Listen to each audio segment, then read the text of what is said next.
Even humanity was half divine. You see what we got here now. Our spirit open to the spirit in all.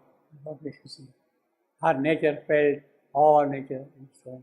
Apart, living within all life she bore. Aloof, she carried in herself the world.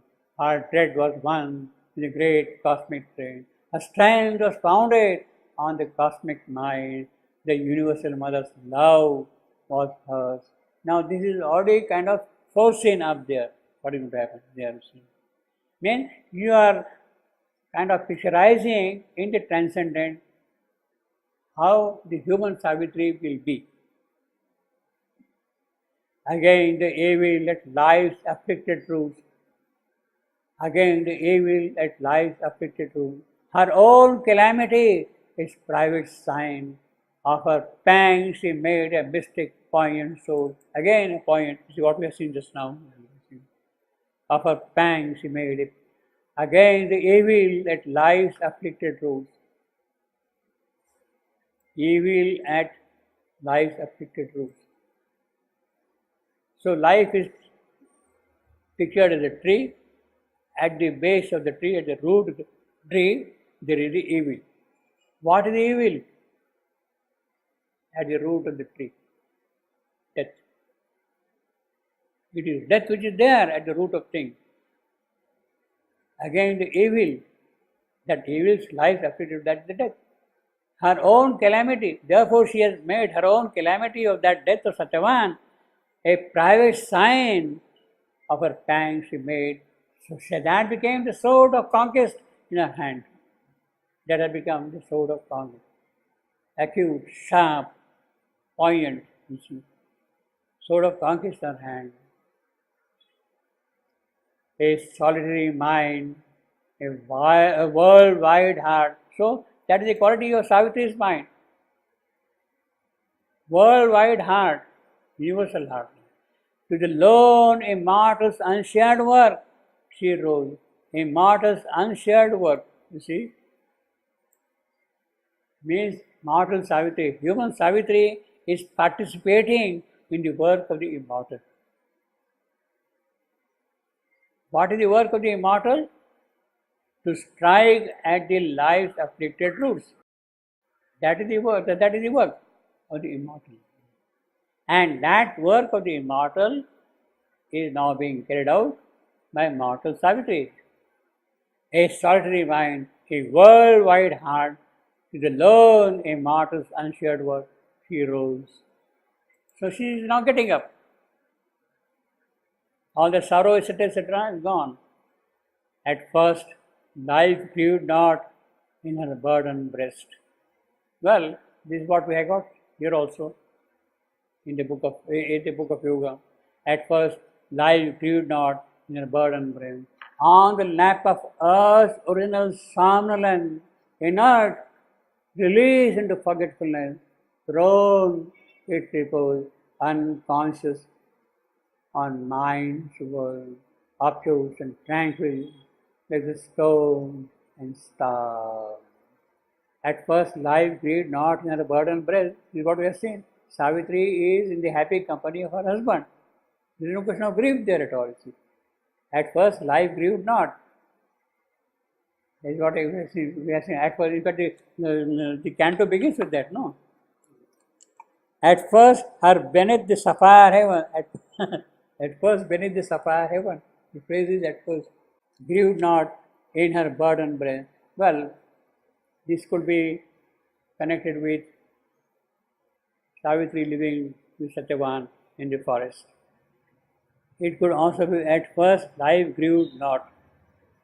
Could also mean Savitri's childhood in the palace. As a princess, happy princess living there happily everywhere, people serving her, she is a cherished child, happy child, everything. So there is no question of grief at all there at all. See. At first, grieved not in her burdened breast. But it cannot be that. It cannot be connected with the life of Savitri as a child. Because burden breast, there was no question of burden breast in the childhood. It happened only after the marriage, after prophecy of Narada. On the lap of earth's original semblance. Original semblance. Very difficult phrase again. What is this? What is this? Original semblance. Well, original somnolence. Sleep. Original somnolence. It is the condition of the earth in the beginning. The inconscient nature prevailing over earth. Inconscient nature. Nature. Character. Somnolence, sleep. Unawareness. Original of inconscience. That is what we have got in earth in the beginning. And therefore, at first, there was no question of grief.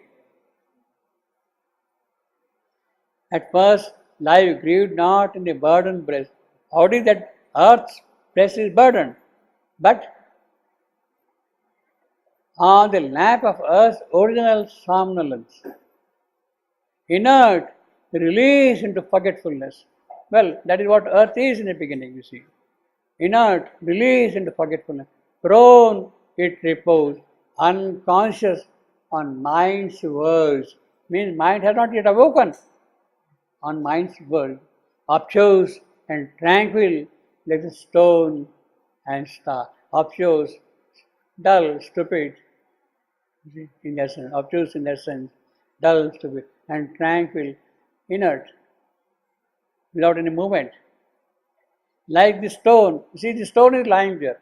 So, it is lying, this calm is there, kind of a calm is there. Or that inertia is just nature, calm. And stone and star. Star also moves in its own mechanical manner, continuously. In a deep cleft of silence, twixt two realms, she lay remote from grief, unsown by care. You see, this was unsown. Earlier it was torn, now it is unsown by care. Nothing recalling with sorrow here. At first, unsown by care, because there was no question of that thing at all. Then a slow, faint remembrance, shadow-like move. So there was only inertia. The beginning of the earth was like that, somnolence. You see. I mean, life has not come into play, mind has not come into play. So that is the original somnolence of earth. In a deep cleft of silence, with two realms, she lay remote from grief, unsown by care. Nothing recalling but sorrow here. Then the slow, faint remembrance, shadow-like moved, and sighing, she laid her hand upon her bosom and recognized the close and lingering ache, deep, quiet, old, but natural to display, but knew not why it was there, nor whence it came.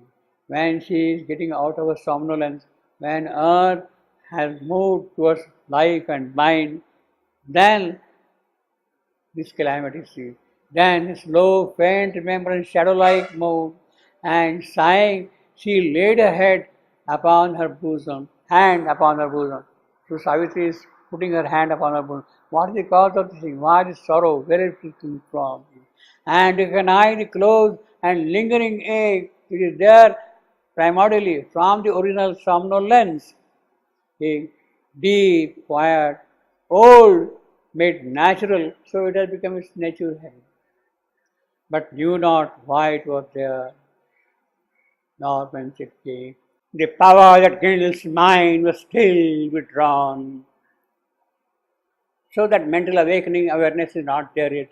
The power that kindles mind was still withdrawn. Heavy, unwilling for life's servitors, the servants, they were unwilling. Like workers with no wages, so means neither mind is there nor life is there. Salan, the torch of sense, refused to burn. Even the senses are like unassisted brain found not this path. Only vague earth nature held the frame. Well, the important thing is mind is not yet awake. Life is not yet sensitive enough. But there is that lingering ache in her breast. In the breast of divine Savitri who is to take mortal birth. That ache is there. Well, this is the condition of the earth. And she is feeling that ache already there. When she is laying her hand on her chest, she feels the pain already there in her breast. Up there, she already feels that pain. Now, lingering ache, not due to mind, not due to life, but body's ache. Body, the physical. So, what she is really realizing here, all these calamities, the difficulties, etc., are due to the physical. She is already experiencing up there the ache in her bosom of the physical. So, if she has to tackle the problem in any way, then she has to tackle the problem of the physical. In other words, the point is fixed. Yes, she has to work here. Work where? Not in the mind, not in life, but in the physical, in the body. But knew not why it was there, why that body's ache is there, she has no knowledge. It is that she has to go discover. Because she has to find that at the life's afflicted roots, there is the evil. Life's roots are eaten, struck by the evil. It is that she has to travel. Then the slow faint remembrance. So she remembers now there. Well, the problem is the problem of the physical. And whatever she has to do connected with the physical. But now she stirred, her life shared a cosmic load. Her life she stirred a cosmic load. See? Well, she is the transcendent. Now she has to come down and share the cosmic load. At the summons her body's voiceless call, you see, again body's call, it is that ache of the body which is insisting her to participate in this cosmic work.